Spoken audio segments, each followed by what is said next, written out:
Imagine, just for a second, a government knocking on your door and offering you a guaranteed regular paycheck. Just out of nowhere. Right, totally out of nowhere. You don't have to show them a resume. You don't have to prove you're looking for work.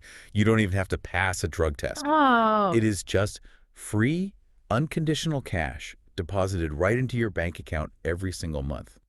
Now, conventional wisdom and honestly, probably our darkest, most cynical assumptions about human nature says that if you do that, people will just immediately stop working. right. They'll just sit on the couch and do nothing. Exactly. Well, an incredible 2-year experiment in Finland did exactly this. Hmm. And the data it produced, it completely shattered everything we thought we knew about human motivation and laziness and survival. It really did. I mean, it is one of the most counterintuitive discoveries in modern economics. Oh, absolutely. And what's even more remarkable is that this finding about free money, it doesn't just impact the economy. It physically changes human health. It alters the way we approach education. And it even ripples out to how we interact with the global climate. Which is exactly why you, the learner, are here today. Welcome to today's custom-tailored deep dive. We have an absolute mammoth of a text to unpack with you today. We really do. It's this deeply ambitious book titled How We Can Fix Things, written by Kizzi Nkwocha. And before we get into the wild solutions he proposes, we really have to talk about how this book even came to exist. Right, because the author's background is a whole story in itself. Totally. So Kizzi was born in Nigeria, right during the Nigeria-Biafra War. He spent part of his early life as a refugee. So from day one, his baseline understanding of the world was shaped by displacement. Right. Displacement, systemic collapse, and just incredible human resilience. And that background is really the lens through which he views the world. I mean, fast forward to the early months of the COVID-19 pandemic. Oh man, don't remind me. Right. The whole globe was locked down, systems were failing, and there was this pervasive sense of despair everywhere. But instead of retreating, Kizzi decided to go on the offensive. Which is just so bold. It is. He spent the next 5 years traveling across 7 different continents. He sat down with over 1,000 people. We are talking professionals, academics, frontline workers. Basically, specialists from nearly every field imaginable. Exactly. And despite the massive complexity of the modern world, he only asked them 2 very straightforward questions. Just two. Just 2. He asked, what is the problem? And if we could do absolutely anything to solve it, what should we do? I love the audacity of that. Just, how do we fix it? Cut right to the chase. Exactly. But before we dive into the answers he gathered, I do need to pause and offer a really important disclaimer to you, the listener. Yes, very important. The source material we are unpacking today dives headfirst into some incredibly sensitive, heavily debated political and economic waters. We are going to be talking about the legacy of colonialism, the mechanics of capitalism. Structural inequality, radical wealth redistribution, all of it. Mm-hmm. And I want to be crystal clear here as your hosts. We are not taking a left-wing or right-wing stance on any of this. Not all. Our only mission today is to impartially report the arguments, unpack the data, and explore the ideas exactly as Kizzi and his 1,000 experts presented them.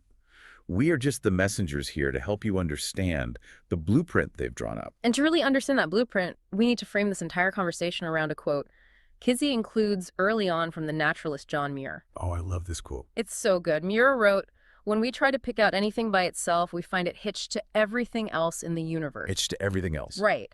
That right there is the beating heart of this text. The core argument is that we've been trying to solve global crises in isolation. But they're just separate little boxes. Exactly. But poverty, climate change, hunger, global conflict, healthcare, education, they are not separate issues. They are a single, deeply intertwined nervous system. You cannot operate on one organ without affecting the entire body. Yeah, and Kizzi paints this incredible visual picture in the book to represent this. He asks you to imagine a towering, ancient medieval castle, its heavy stone walls looming up on a rugged hill. It's a very striking image. Right. But right at the base of that historic hill, cutting straight through the landscape, is a massive, multi-lane modern highway, just a blur of headlights and fast-paced progress. Yeah. It's this collision of deep, entrenched historical legacies casting a shadow right over the high-speed rush of the modern world. And it perfectly captures the friction of our current era. I mean, we are desperately trying to drive forward on that highway of technological and social progress, but the road is still built on the very old, very unequal historical foundation represented by that castle. Which brings us to the first major hurdle the book identifies. Right. Because before we can talk about saving the coral reefs or curing diseases with AI, we have to look at the structural foundation of our global society. We have to look at money. Yes, we have to look at money, and specifically how history has dictated who gets to have it. Because if everything is hitched together, the heaviest anchor on the chain is global poverty. Absolutely. I was reading through Kitzi's personal reflections on his birth country, Nigeria, and how he traces modern economic disparity straight back to the mechanics of colonialism. That section is so eye-opening. It really is. I think a lot of times we just think of colonialism as, guys in fancy hats drawing arbitrary lines on a map. But the text gets incredibly granular about how the physical machinery of an economy is rigged from the very start. Exactly. The book breaks down the colonization of Nigeria by the British in the late 19th and early 20th centuries, not just as a political takeover, but as a systematic economic restructuring. Right. They didn't just show up and start farming. No, they implemented what was called indirect rule. They co-opted local traditional leaders, effectively turning them into enforcers for colonial policies. Cool. Yeah, and this entirely broke down the indigenous decentralized systems of governance that had functioned for centuries. And at the same time, they drew these completely artificial borders. The lines on the map. Right. But those lines lumped together hundreds of diverse ethnic groups, people with different languages, different religions, and historical rivalries into one single administrative box. Which basically guaranteed internal tension. But the part that really struck me was the economic engineering. The text explains how the colonizers built an extractive economy. That's a crucial term here. I'd always heard that term, but Kizzi explained how literal it is. They didn't build infrastructure to connect Nigerian cities to each other, to, foster a local economy. Not at all. They built train lines that went straight from the resource-rich interiors directly to the coastal ports. Just a straight pipeline out of the country. Exactly. The entire physical layout of the country was designed to extract raw materials, palm oil, tin, and eventually crude oil, and ship it back to fuel the British Industrial Revolution. And the knock-on effect of that is devastating. Because local labor was forced into extracting these specific raw materials for export, the local agricultural systems and indigenous manufacturing sectors were completely neglected. They were starved of resources. Right. The economy wasn't designed to feed or enrich the people living there. It was designed to be a supply line for a foreign power. So when October 1st, 1960, finally rolls around, and Nigeria achieves independence, thanks to this massive, generations-long push by nationalist leaders like Nnamdi Azikiwe, Obafemi Awolowo, and Amadou Bello, they finally get the keys to the country. But as the text points out, the car they inherited had no engine. Man, that's a brutal way to put it. But it's accurate. The wealth had been systematically siphoned off for decades, the political system was fractured by those artificial borders, and the economy was dangerously undiversified, relying entirely on exporting raw materials to the global market. And Kizzi uses that Nigerian history to illustrate a much broader modern reality, right? Right. That extractive dynamic didn't just magically disappear when colonialism formally ended. No, it just evolved. It evolved into the modern global financial system. The text argues that structural inequality is actively maintained today by the mechanics of capitalism itself. Okay, so how do the experts explain that? Well, they point out that capitalism, while undeniably the greatest engine for raw economic growth in human history, has a mathematical flaw. A mathematical flaw. Yeah, it inherently concentrates wealth in the hands of those who already hold capital. Ah, okay. This brings up a term the book leans on heavily, the financialization of the economy. This was a massive light bulb moment for me. It's a really important concept to grasp. So financialization basically means that instead of a company making its money by producing a tangible good, like, I don't know, building a car or growing food, massive, exponential profits are increasingly being made simply by moving money around. Right, it's the trading of financial assets, derivatives, and stocks. Exactly. And if you are wealthy enough to own those assets, your wealth compounds effortlessly while you sleep. But if you are someone who relies purely on a wage for your labor, your income remains relatively stagnant. Because your labor doesn't compound. Right. You can only work so many hours in a day. And layered on top of that financialization is globalization, which the source material examines as a profound double-edged sword. It's definitely not black and white. On the positive side, the text is clear that integrating into the global supply chain has lifted hundreds of millions of people out of absolute poverty, particularly in nations like China and India. So it raised the floor for a lot of people. Yes, bringing massive populations into the industrial workforce undeniably raised their baseline standard of living. Wait, so if globalization lifted all these people out of poverty in developing nations, why does the book ultimately frame the current model of globalization as a negative for the global working class? Because of the mechanism of how that global integration is managed, the text describes it as a global race to the bottom. A race to the bottom. What does Yeah. that look like in practice? Well, because capital is highly mobile, meaning a multinational corporation can move its factory to almost any country instantly. Developing nations are forced to fiercely compete against each other to attract that foreign investment. Oh, I see. And how do you win that competition? You offer the cheapest labor, you purposefully lower your own minimum wage, you dismantle labor unions, and you strip away environmental regulations to offer the lowest possible overhead. So while people are getting jobs, they are often trapped in exploitative conditions. Exactly.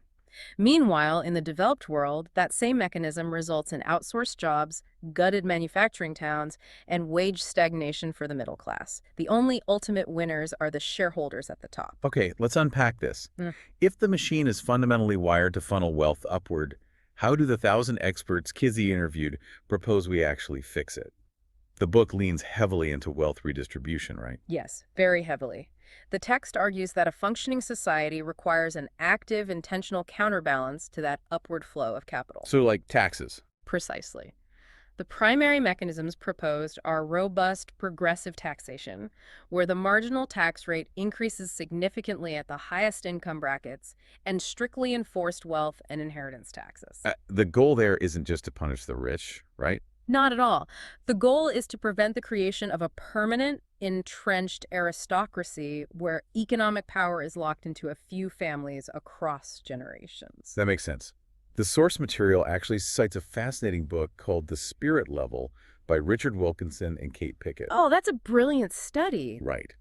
The authors analyzed decades of data and concluded that a society's overall health and well-being aren't tied to how wealthy the country is overall, but to how equally that wealth is distributed. Yeah, the distribution is what actually matters. And I love this point they made. They basically say that if an American wants to actually live the American dream, the idea that you can be born poor but work your way up into comfort and success, Yeah. they shouldn't live in America. They should move to Denmark. Denmark, that's so funny, but the data backs it up. It totally does. Denmark has incredibly robust wealth redistribution, high taxes on the wealthy, and a massive social safety net. And because of that, their rates of upward social mobility completely eclipse those in the United States. Which perfectly sets the stage for the most controversial, aggressively debated solution in the entire text, universal basic income, or UBI. This is the idea we touched on at the very beginning. Yes, the premise is radically simple. The state provides every single citizen with a regular, unconditional cash payment. No strings attached. None. It doesn't matter if you're a CEO or unemployed, it's not tied to any work requirements, and it's meant to cover the absolute basic cost of living. And what's brilliant is that Kizzi doesn't just treat UBI as a philosophical thought experiment.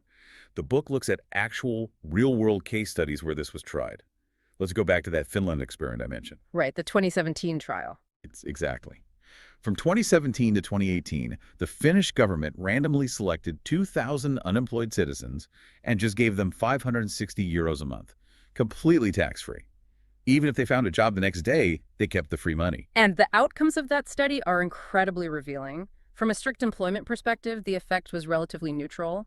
Meaning, they didn't all suddenly get jobs, but they didn't all quit either. Right. Giving people free money didn't magically cause them to get jobs at vastly higher rates than the control group, but the psychological and health metrics were staggering. Really? Like what? The participants receiving the UBI reported drastically lower levels of chronic stress, significantly fewer symptoms of depression, better cognitive functioning, and crucially, a much higher degree of trust in other people and in social institutions. It's like the moment you remove the existential dread of starving, the human brain actually has the bandwidth to function properly. Exactly. You're not operating in fight or flight mode all day. And we see this mirrored in a totally different environment. The Alaska Permanent Fund. This isn't a pilot program. It's been running since 1982. That's a long time for an economic experiment. Yeah, and the state of Alaska, takes a portion of its oil and mining revenues, invests it, and pays an annual dividend to every single resident. The data from the book shows this has profoundly reduced poverty, specifically in rural and indigenous communities. That makes total sense. It's even correlated with increased birth rates and healthier weights for newborns, because expecting mothers have guaranteed financial security. And it scales to developing nations as well, which is fascinating. The text highlights a massive pilot program run in the Indian state of Madhya Pradesh between 2011 and 2012. Oh, I remember this. Coordinated by UNICEF, right? Yes, UNICEF and the Self-Employed Women's Association, they gave small, unconditional monthly cash stipends to thousands of villagers. And what happened? The results were immediate and physical. They saw massive improvements in local housing, villagers built better sanitation facilities, and child nutrition spiked because families could afford to buy vegetables instead of just cheap grains. Wow. But perhaps the most profound impact was the empowerment of women. Right, because for the first time, these women had their own direct access to liquid capital. They didn't have to ask a husband or a patriarch for permission to buy food or medicine. It physically shifted the power dynamic in the household. That unconditional cash just changes the rules of the game. And finally, the text looks at North America, specifically Ontario, Canada. In 2017, they launched a massive UBI pilot giving low-income individuals a guaranteed baseline income. Now, that program was prematurely canceled in 2019 due to a political change in the government, right? Yeah, unfortunately. But researchers still managed to analyze the early data, and it was wild. 79% of the people receiving the free money kept working their jobs. See, that completely blows up the laziness myth. Totally. But 88% reported substantially better health outcomes. They were visiting the hospital less, relying less on prescription medications, and suffering fewer mental health crises. Beyond state-sponsored UBI, the text also explores alternative models of economic organization that restructure how businesses themselves operate. A prime example is the Mondragon Corporation in the Basque region of Spain. Right. It is the largest worker-owned cooperative in the world. A worker-owned cooperative. Let's break that down for the listener. How does a massive, multi-billion-dollar corporation function if it's not run by traditional shareholders? It functions through radical democracy in the workplace. At Mondragon, the workers literally own the company. Literally. Literally. They vote on the board of directors and they vote on major business decisions. But the most crucial mechanism they employ is a strict internal salary cap ratio. Okay, how does that work? Well, in a typical American corporation, a CEO might make 300 or 400 times the salary of the lowest paid warehouse worker. Which is just astronomical. Right. But at Mondragon, they've democratically agreed to a ratio that averages around 1 to 6, meaning the highest paid executive at the absolute top cannot legally earn more than 6 times what the entry-level cleaner makes. So if the executive wants a raise, They have to raise the wages of every single worker at the bottom to maintain the ratio. it's a staggering realignment of incentives. I mean, it forces the top to care about the bottom. The book also profiles the Grameen Bank in Bangladesh, founded by the Nobel laureate Muhammad Yunus. He pioneered the concept of microfinance. Another brilliant model. The traditional banking system won't look at you if you don't have collateral. If you're a poor woman in a rural village who needs $50 to buy bamboo to make schools to sell at the market, a standard bank will just laugh you out of the building. Because you're deemed too high risk. Exactly. But Yunus built a bank that specifically gives small, uncollateralized loans to the absolute poorest people. And here's the kicker. 97% of their borrowers are women. And their loan recovery rate, the rate at which these desperately poor people pay back their loans, is 99.6%. It completely defies the logic of traditional high finance. Okay, I have to jump in here and play devil's advocate because I know you, the listener, are probably thinking this exact same thing. Go for it. When we talk about UBI or handing out uncollateralized loans, doesn't it just fly in the face of human nature? If we remove the threat of poverty, if we just give people a baseline income, aren't we just handing out a fast track to sheer laziness? The classic argument. Right. If I don't have to work to survive, why would I innovate? Doesn't this guarantee economic stagnation? What's fascinating here is that the empirical data, not the theory, but the actual on-the-ground data from these pilot programs directly contradicts that cynical assumption. Really? Yeah. The source material argues that poverty is not a motivator. Poverty is a paralyzer. When you look at the UBI trial in India, the participants didn't stop working. In fact, many of them pooled their unconditional cash to buy better farming equipment. So they invested it. Yes. Or they use the financial buffer to take a risk and start small entrepreneurial businesses. They bought sewing machines to start tailoring shops. I see. So it acted like venture capital for the working class. Exactly. And in the Ontario pilot, many of the people who did reduce their working hours didn't do it to sit on the couch. They reduced their hours at dead-end jobs so they could enroll in college courses or vocational training. Oh, that's They huge. used the financial security to upskill themselves so they could get better, higher-paying jobs in the long run. The text fundamentally challenges our assumptions about human motivation. It suggests that when human beings are freed from the constant, crushing physiological panic of basic survival, they don't default to laziness. They default to self-improvement. Self-improvement, innovation, and community building.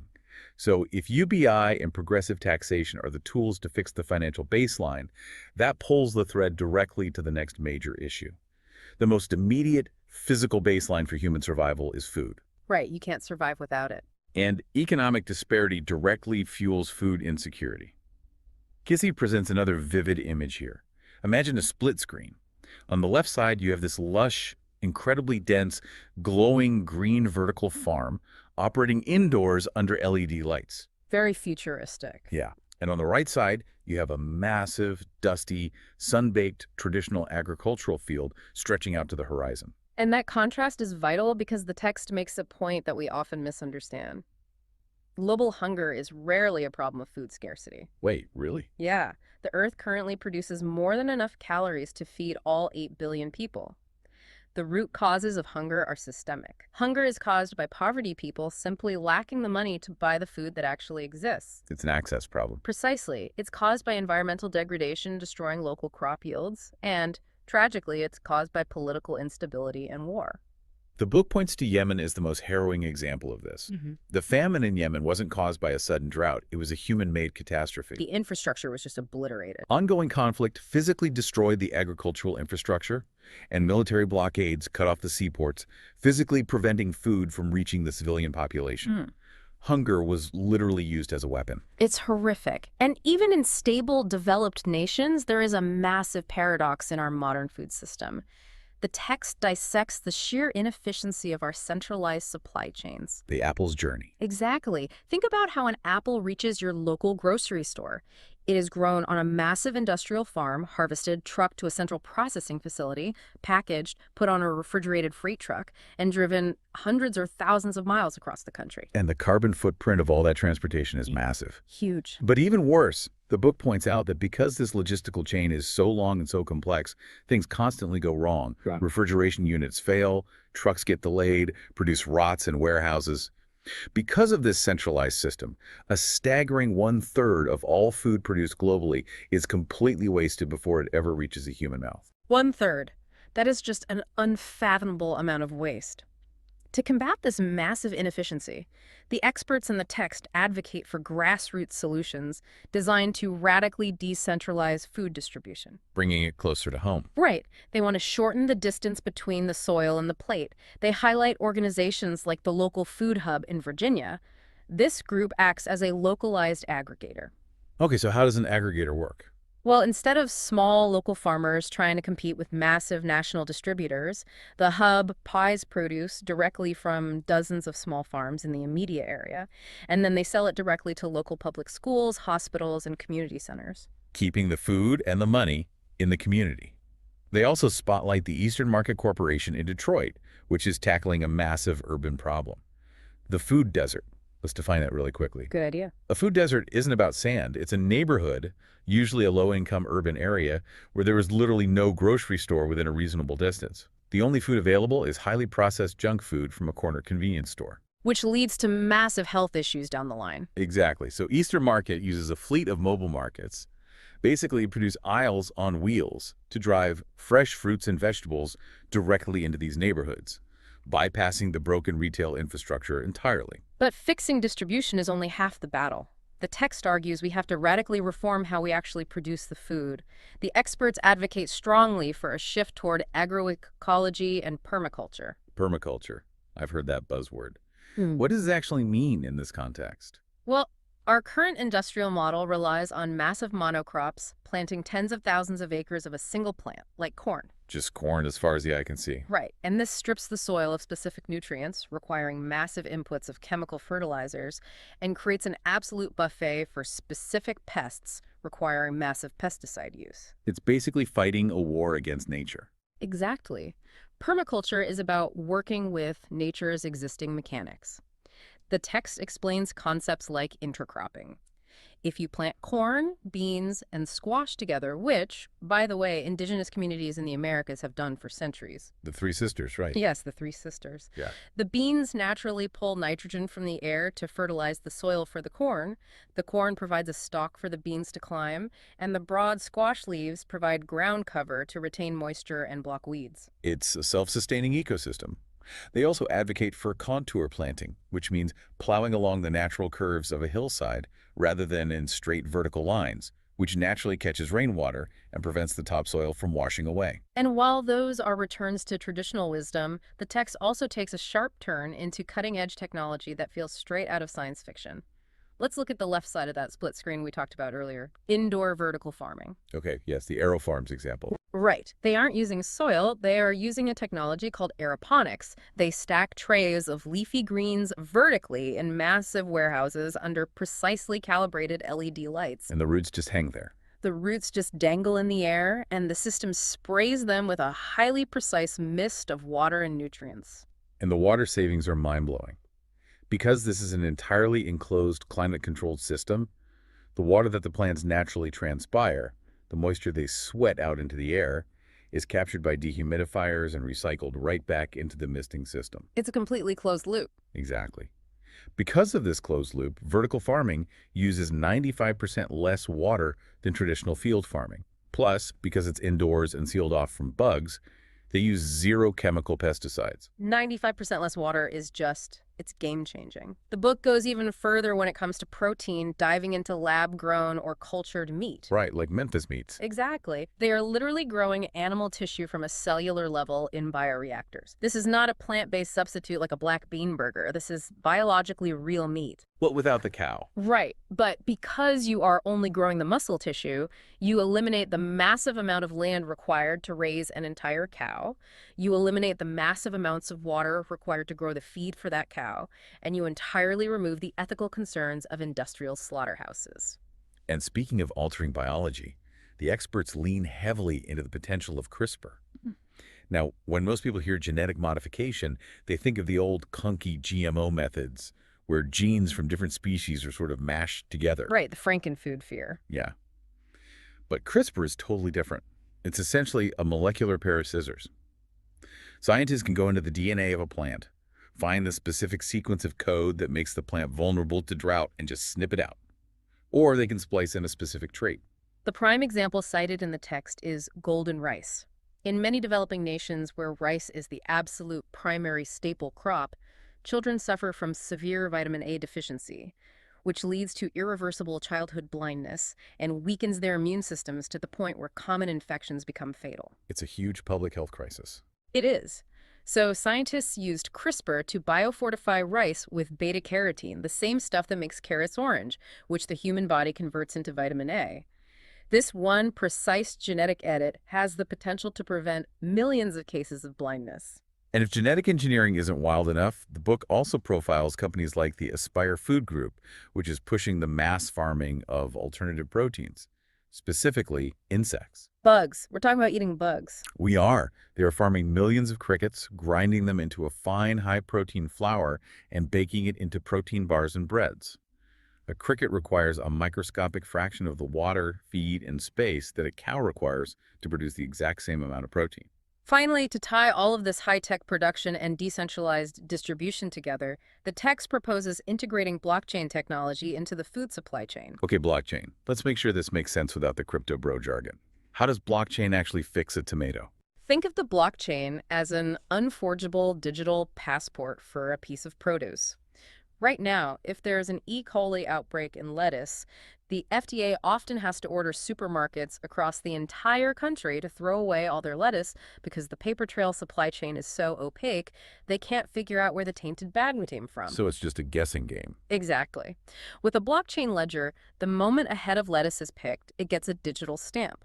When the truck driver loads it, another stamp. When the warehouse receives it, a stamp. Ah, so it's perfectly traceable. If someone gets sick, you don't throw away a million heads of lettuce. You check the digital passport, trace it back to the exact acre of the exact farm it was grown on within seconds, and only recall that specific batch. Furthermore, it ensures small-scale farmers get paid fairly because the public ledger removes the shadowy middlemen who traditionally skim profits off the top. So if I can synthesize this, the current global food supply chain is basically a massive, incredibly clumsy freight train that pollutes the air, exploits the workers, and spills a third of its cargo onto the tracks before it even reaches the station. That's a great analogy. Thanks. The experts are suggesting we replace it with a fleet of nimble, highly efficient, localized delivery drones. Uh-huh. But I have to ask, are you, the listener, really ready to eat a burger made of cricket flour? Or a steak grown in a steel vat? It sounds like an incredibly tough sell to a public deeply attached to their traditional diets. If we connect this to the bigger picture, the text argues that human cultural diets are actually incredibly fluid over time. What an Italian considered a traditional meal changed forever when the tomato was brought over from the Americas. That's a really good point. Tomatoes aren't native to Italy. Right. But more importantly, the experts in the text argue that this isn't going to be a matter of choice. It's going to be a matter of mathematical survival. When you calculate the environmental math, the sheer amount of arable land, fresh water, and grain required to raise traditional livestock, combined with the massive methane emissions cows produce, the experts suggest we will eventually have no choice but to normalize these alternatives. The planet just can't take it. The physical planet simply cannot support a traditional meat-heavy diet for a growing population of 8, 9, or 10 billion people. Which brings us to the most existential threat in the book, the environment.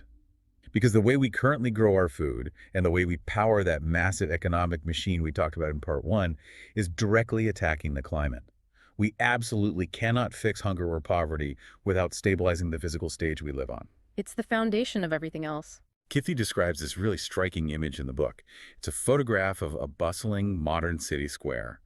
And standing right in front of a historic clock tower is a person holding a colorful, hand-drawn protest sign. And the sign reads, "I want a hot date, not a hot planet." That image perfectly encapsulates the desperation and the urgency felt by younger generations globally. And the text doesn't pull its punches, it lays out some stark, terrifying numbers to ground us in the reality of the damage. Between 1990 and 2020, the world lost 420 million hectares of forest due to logging, agriculture, and wildfires. Just to put that into perspective, Mm. because humans are terrible at visualizing large numbers. Yeah. 420 million hectares is an area of land roughly the size of the entire European Union, just wiped off the map in 30 years. And it is not just the loss of the land, it is the active poisoning of the air and water. The text highlights the deadly impact of fine particulate matter air pollution, known as PM 2.5. Let's explain what that is. PM 2.5 refers to particles in the air that are 2.5 microns or less in width. That is 30 times smaller than a single grain of sand. They are microscopic. Yeah. They are generated by burning fossil fuels, car exhaust, and industrial plants. Because they are so small, when you breathe them in, they don't just irritate your throat. They entirely bypass your lungs' natural defenses, cross the blood-brain barrier, and enter your bloodstream directly, causing massive inflammation, heart attacks, and respiratory failure. The text notes that this specific type of pollution is responsible for roughly 7 million premature human deaths every single year. 7 million. Yes.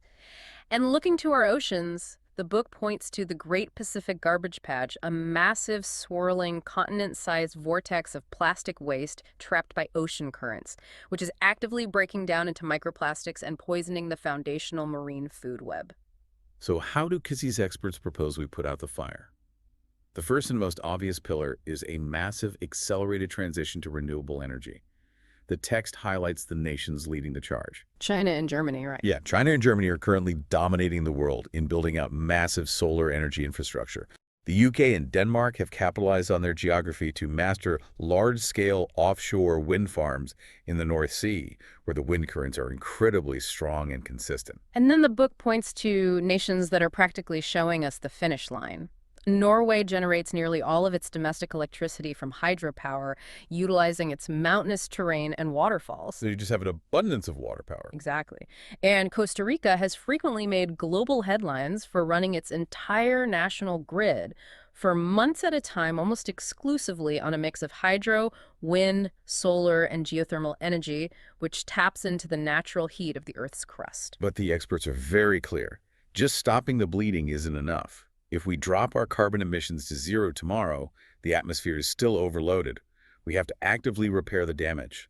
The text details massive ecosystem restoration projects. It highlights the northern section of the Great Barrier Reef in Australia. I thought that was totally dead. For years, all we heard was that the reef was bleaching and dying. But the book highlights active recovery efforts. Marine biologists are physically planting resilient coral fragments grown in nurseries back onto the reef and initiating targeted culling of the crown-of-thorns starfish, a predator that massacres coral. We also see massive domestic efforts, like the decades-long project to restore the natural hydrology of the Everglades wetlands in Florida, which had been artificially drained and diverted for agriculture. It's amazing we can reverse that. But crucially, when discussing land management, the text heavily emphasizes that integrating indigenous knowledge is not just a nice, politically correct gesture, it is an empirical necessity. Also, The data shows that lands managed by indigenous communities in the Amazon rainforest experience significantly lower deforestation rates and maintain much higher biodiversity than adjacent lands managed by state governments. they just know the land better. But the book doesn't stop at planting trees and building solar panels. It dives into radical, high-tech interventions that attempt to hack the climate directly. Let's talk about carbon capture and storage, or CCS. The text details the Sleipner project in Norway. This isn't theoretical. They've been doing it since 1996. Wow, that long. Yeah. They operate a natural gas field in the North Sea. When they extract the gas, it naturally contains a lot of carbon dioxide. Instead of venting that CO2 into the atmosphere, they use chemical solvents to strip the CO2 out, compress it into a liquid state, and pump it deep back underground into a porous sandstone formation capped by an impermeable layer of rock, permanently trapping it a kilometer beneath the ocean floor. That's incredible engineering. And then there is the highly controversial realm of geoengineering, massive, deliberate, planetary-scale interventions in the Earth's natural climate systems. The text breaks down two primary methods. Right. The first one is solar radiation management, or SRM. Yeah, this proposes using a fleet of high-altitude aircraft to spray highly reflective aerosol particles, like sulfur dioxide, directly into the stratosphere. It sounds crazy. It does. The idea is to create a microscopic, artificial haze that bounces a tiny percentage of the sun's energy back into space, mimicking the cooling effect of a massive volcanic eruption. The second method is ocean fertilization. Which is just as wild. Right. This involves dumping massive amounts of iron dust into specific areas of the ocean. The iron acts as a nutrient, triggering massive blooms of phytoplankton. These microscopic plants absorb huge amounts of carbon dioxide from the atmosphere as they grow. And when they die, they sink to the bottom of the ocean, taking the carbon with them. They also look at how we build our living spaces to be sustainable. Copenhagen is held up as the gold standard for urban planning. They didn't just paint a white line on the road and call it a bike lane. They built segregated, elevated cycling infrastructure that is so safe and efficient that 60% of their residents commute by bike, even in the freezing winter. 60%, that's amazing. And Sweden is profiled for its incredible waste management. They recycle over half their household waste, and the rest is incinerated in high-tech, low-emission waste-to-energy power plants. The heat from burning the garbage is used to boil water, creating steam that spins turbines for electricity, and the hot water is piped directly into homes for municipal heating. But wait, I have to stop you and go back to the geoengineering stuff. Pumping sulfur into the sky, isn't that incredibly dangerous? If John Muir is right and everything is hitched together, dumping chemicals into the stratosphere to block the sun feels like hubris on a planetary scale. Oh, absolutely. It sounds like we are treating a symptom by putting a giant artificial reflective umbrella over the Earth, rather than actually curing the disease, which is our addiction to burning carbon. What happens to global weather patterns? What if it causes a drought that starves 1 billion people in Asia? The experts interviewed in the text completely agree with your hesitation. The source material issues incredibly strong, explicit, ethical, and practical warnings about geoengineering. The unpredictable side effects on global monsoons and crop yields are a massive risk. So why even consider it? Well, the primary fear highlighted in the book is a concept called moral hazard. The fear is that if we develop these radical cooling technologies, it will be used as a convenient excuse by fossil fuel industries and politicians to just keep burning oil and coal. Oh, of course. Why restrict the economy when we can just spray more sulfur in the sky? Exactly. The text emphasizes that if humanity even considers deploying these technologies, it cannot be a unilateral decision by one rogue billionaire or one desperate nation. It requires unprecedented, globally coordinated governance, and it must be used as a temporary bandage deployed alongside never instead of massive systemic emissions reductions. Which perfectly bridges us to the next massive issue. Because environmental degradation isn't just about saving trees or polar bears. It is a direct physiological attack on the human body.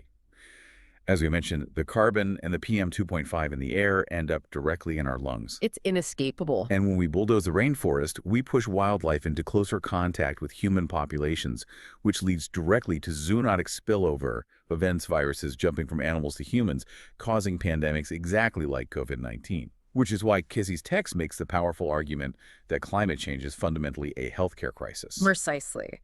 To illustrate this shift, the book uses the imagery of a tense, highly advanced operating room. Picture focused surgeons in blue scrubs and protective eyewear, surrounded by glowing monitors, performing a complex cardiovascular procedure. A very familiar TV medical drama scene. Right. That operating room represents the absolute pinnacle of acute modern medical intervention. But the source material asks us to zoom out from that room and look at the patient's life before they ended up on that table. The text focuses heavily on the social determinants of health. This was a huge takeaway for me. The text argues that your lifelong health isn't primarily dictated by your genetics or the quality of your doctor, it's dictated by your ZIP code. It's all about where and how you live. It's dictated by your education level, your income, whether you have to work two stressful minimum wage jobs, and whether you live in an urban food desert where your only caloric intake is processed sugar. To address those massive systemic disparities, the medical and policy experts interviewed strongly advocate for universal healthcare models, and they provide a spectrum of working global examples. You have the UK's National Health Service, or NHS, which is a single-payer system entirely funded by general taxation, meaning medical care is completely free at the point of service. So no medical bankruptcy. None. Then you have Germany's multi-payer system, which relies on heavily regulated non-profit sickness funds financed by payroll contributions from both employers and employees, blending statutory insurance with private options. Japan uses a similar public-private blend, tightly regulating the prices of every single medical procedure to achieve incredible longevity for its citizens at a remarkably low overall cost to the economy. But it's not just wealthy, industrialized nations pulling us off. The text highlights Rwanda's Mutuelles de Santé. This is a brilliant community-based health insurance program. How does that one work? Basically, community members pay small, income-scaled annual premiums into a local health fund. It pulls the risk at a village level, and it has massively increased access to life-saving care for lower-income rural populations who previously relied entirely on out-of-pocket payments. The book also heavily praises Cuba's healthcare system. Despite severe economic embargoes and limited access to high-tech machinery, Cuba achieves first-world health outcomes like incredible infant mortality and life expectancy rates. And how do they manage that without the high-tech machinery? By relying almost entirely on a heavily robust, neighborhood-level preventative care network. In Cuba, doctors and nurses literally live in the neighborhoods they serve. They don't wait for you to show up in an emergency room. They conduct routine, mandatory house calls to check your blood pressure, assess your living conditions, and catch chronic issues years before they become acute emergencies. That's proactive healthcare. The text also spends significant time on pandemic preparedness, obviously informed by the shadow of COVID-19. The experts suggest a radical restructuring of the World Health Organization. Right now, the WHO is beholden to the political whims and the funding of its member nations. It's a bureaucratic nightmare. Exactly. The book proposes giving the WHO true political autonomy and guaranteed funding so it can declare emergencies and dispatch teams without waiting for consensus from bickering politicians. They also propose creating a massive, decentralized global stockpile of medical supplies, PPE, ventilators, basic antivirals funded by a microscopic tax on all international financial trades. That would change everything in an outbreak. And philosophically, they stress the One Health approach, which is the institutional recognition that human health, animal health, and the health of the ecosystem are not three separate fields. They are one single, interconnected biological system.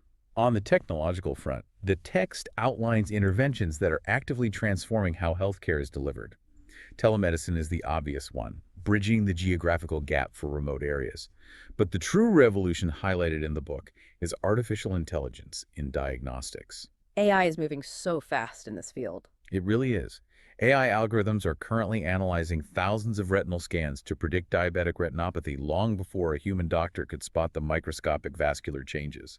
AI is parsing complex radiological images like lung CT scans and catching the earliest, faintest signs of cancerous tumors with a speed and precision that frequently surpasses human clinicians. It doesn't replace the doctor, but it gives them a superhuman diagnostic tool. They also delve into the frontiers of personalized medicine. We are moving away from the era of the one-size-fits-all pill or the carpet bombing approach of traditional chemotherapy. Thank goodness for that. Right. Doctors are using rapid genetic mapping to sequence the specific DNA mutations of an individual patient's cancer tumor. They can then synthesize a targeted oncology therapy designed to attack only those specific mutated cells, leaving the healthy tissue alone.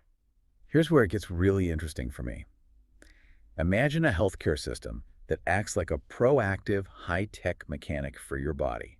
It's constantly tuning your engine, using wearable tech like smartwatches that monitor your heart rate variability and blood oxygen, feeding that data to an AI that flags your doctor the moment your baseline shifts. Catching the problem before you even feel sick. Exactly. Compare that to our current medical model, which is essentially an emergency room that only springs into action when your car is already on fire and wrapped around a telephone pole. That analogy perfectly captures the paradigm shift the source material is calling for. The text places a massive, overarching focus on preventative care. The experts argue that we absolutely must shift the economic burden away from wildly expensive, late-stage heroic interventions in that high-tech operating room. So spend the money earlier. Yes. Society should be aggressively funding public health campaigns, building those community gardens we talked about to fix food deserts, mitigating air pollution, and providing free stress management and mental health support. The math is simple.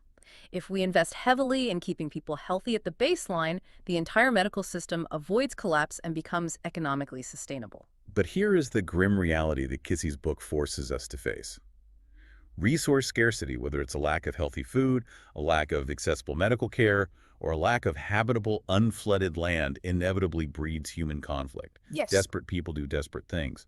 So to permanently fix the physical world, we have to fix the way we govern ourselves and relate to our neighbors. We have to fix society. That brings us to the fifth major pillar, rewiring society peace, borders, and human rights.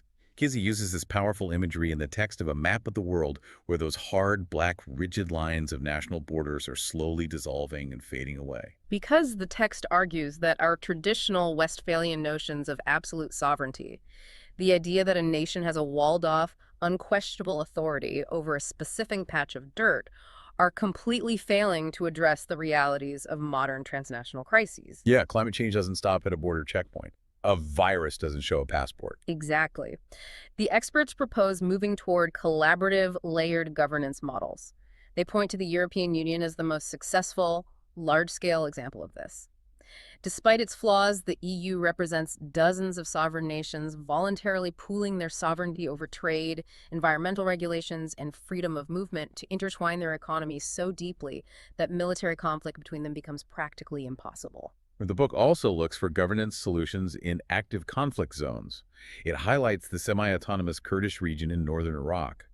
By maintaining local self-rule and a distinct cultural identity, while still engaging in a federalized power-sharing agreement with the central government in Baghdad, they've managed to carve out a zone of relative stability in a deeply volatile region. It's a pragmatic compromise. The text also points to a fascinating example in the Horn of Africa, Somaliland. It's a self-declared republic that lacks official international recognition from the UN. But internally, they have achieved remarkable, sustained peace by engineering a hybrid government. They took traditional, localized clan elders and integrated them directly into a modern, elected democratic parliament. They merged ancient cultural authority with modern civic structure. A truly innovative, specific concept proposed in the text is the creation of economic zones of peace. The psychological premise here is mutually assured prosperity. I love that phrase, mutually assured prosperity. Right. It flips mutually assured destruction on its head. The idea is to mandate the suspension of hostilities in a highly specific, contested geographical area, specifically to develop it for mutual economic benefit. If both sides are profiting immensely from a shared asset, the financial and political cost of reigniting a war becomes too high to justify. The book cites a brilliant proposed model for this, the Siachen Peace Park. The Siachen Glacier is this incredibly hostile, high-altitude region in the Himalayas, brutally contested by the militaries of India and Pakistan. The proposal is to demilitarize the glacier entirely and turn it into a jointly administered transnational environmental preserve focused on climate research and ecotourism. Instead of freezing their soldiers to death over a piece of ice, both nations could collaborate to save the watershed that feeds both of their countries. It just makes so much sense. The text also introduces the concept of adaptive peace tech, using cutting-edge digital technology to actively mitigate violence and aid victims. A prime example is a startup called Hala Systems. They operate in conflict zones like Syria. They deploy hidden acoustic sensors and use AI algorithms to analyze the audio signatures of approaching military aircraft. That is wild. Within seconds, the AI identifies the trajectory and sends early warning text messages and triggers sirens in civilian areas, giving people crucial minutes to seek shelter before an airstrike hits. Another brilliant use of tech is the World Food Programme's operations in massive refugee camps in Jordan. Instead of handing out physical cash or vulnerable ration cards, they used blockchain technology. Oh, another blockchain application. Yeah. Refugees use biometric iris scanners at the camp grocery stores to access secure, blockchain-verified digital wallets to buy food. It completely eliminates physical theft, stops corrupt officials from skimming aid money, and restores a sense of agency to the individual. They also detail how diplomats are using virtual reality. Negotiators are donning VR headsets to simulate complex peace negotiations in high-stress environments. Furthermore, they are using VR to immerse politicians in the first-person experiences of conflict victims, attempting to short-circuit political apathy by forcibly building deep, visceral empathy. And all of this naturally coalesces around the defining humanitarian crisis of our time. Yeah. Global refugees. With unprecedented mass displacement driven by endless localized wars and accelerating climate change, the traditional mid-20th century model of putting displaced people in static, isolated, heavily guarded tent camps for decades is fundamentally breaking down. It's inhumane and inefficient. The text proposes a radical pivot toward mobile communities. Instead of canvas tents in the desert, they propose engineering modular, high-tech, physically transportable micro-cities. These communities would have built-in solar grids, modular schools, and shared economic zones, allowing refugees to maintain their crucial cultural and social bonds while interacting dynamically and economically with the host nations they reside in. And to make those mobile communities function, the text proposes what might be its most radical idea yet: decoupling human identity from the nation-state by granting global citizenship through blockchain digital identities. Imagine a secure, entirely portable digital ID that lives on your phone or a biometric card. Like a universal passport. Yes. It carries verified, immutable records of a refugee's educational university degrees, their vocational work history, and their complete medical records. Right now, if a Syrian doctor flees to Germany without their paper diploma, they often end up driving a taxi. A global digital ID would allow them to prove their credentials, move fluidly, work legally, and integrate across multiple borders without being at the mercy of a single hostile government. That would be revolutionary. The experts ground this firmly in the legacy of the Human Rights Foundation, tracing the moral imperative right back to Eleanor Roosevelt's foundational work on drafting the Universal Declaration of Human Rights in 1948. They emphasize that any modern technological system must be aggressively designed to combat the systemic racial, gender, and disability discrimination that currently plagues our border systems. But wait, we have to pause here. The idea of a global citizenship digital ID sounds incredibly beautiful and incredibly utopian. But practically speaking, won't sovereign nations fight this tooth and nail? National politicians win elections by promising to protect their own borders, shield their own job markets, and protect their own economies from outsiders. Why would any powerful nation agree to recognize a decentralized global passport? This raises an important question, and the political scientists and experts in the text openly acknowledge that the political friction and nationalist resistance to this will be fierce. However, they counter with a harsh, pragmatic reality. Traditional hard borders are already failing. Because of climate change. Exactly. You cannot build a wall high enough to stop the mass migration that climate collapse will trigger.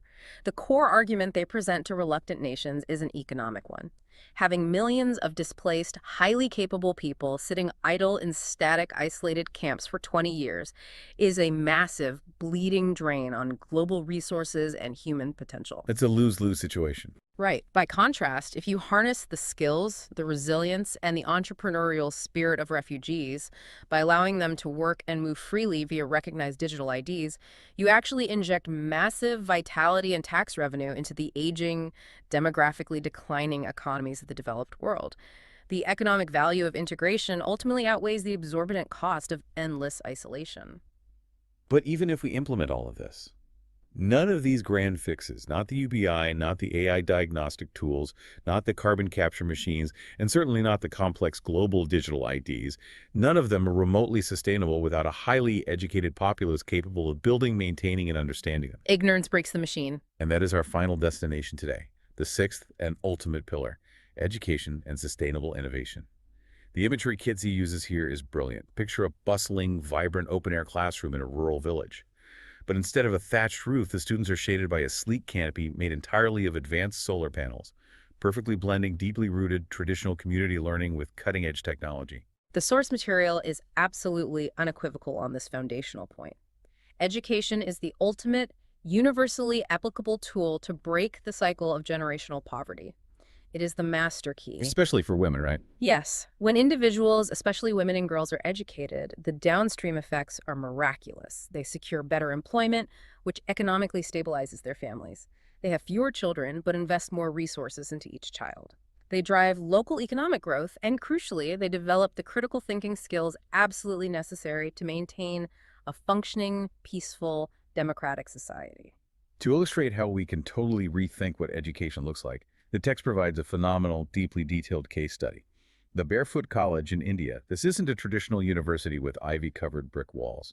It was founded back in 1972 by a social activist named Bunker Roy in a small, arid village in Rajasthan. Their approach to education is completely, radically non-formal. Yeah, there are no entrance exams. They don't issue fancy paper degrees or certificates. They focus entirely on teaching practical, immediate, life-altering skills to the poorest of the poor. And their crown jewel is the Solar Mamas program. The Barefoot College intentionally recruits rural women, specifically older women and grandmothers, many of whom have never been to school and are entirely illiterate.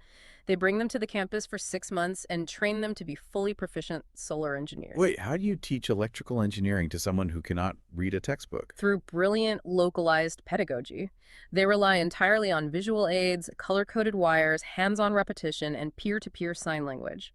A woman who speaks no English and cannot read her native language learns exactly how to solder a circuit board, wire a solar panel, and repair a battery charge controller. And the ripple effect of this is breathtaking. The text notes that this specific program has scaled globally. They have trained grandmothers from over 90 different countries across rural Asia, Africa, and Latin America. After the 6 months, these grandmothers were returned to their remote, off-grid villages. They install solar lighting systems, bringing electricity to their communities for the first time. They set up complex rainwater harvesting systems to provide clean drinking water. But the invisible effect is even more powerful. How so? By becoming the sole technological experts in their villages, these grandmothers completely shatter deeply entrenched patriarchal gender roles. They become respected leaders. It is grassroots empowerment and education at its absolute finest. Now, to take that spirit of empowerment and scale it to 8 billion people, the text looks to modern technology to democratize learning and violently bridge the global digital divide. The experts advocate for ubiquitous mobile learning platforms, pushing complex educational curriculums to remote students via cheap smartphones, bypassing the need to build physical schools in war zones. They champion open educational resources, or OERs, which are high-quality, peer-reviewed textbooks and lectures made permanently, freely available on the internet to anyone, anywhere.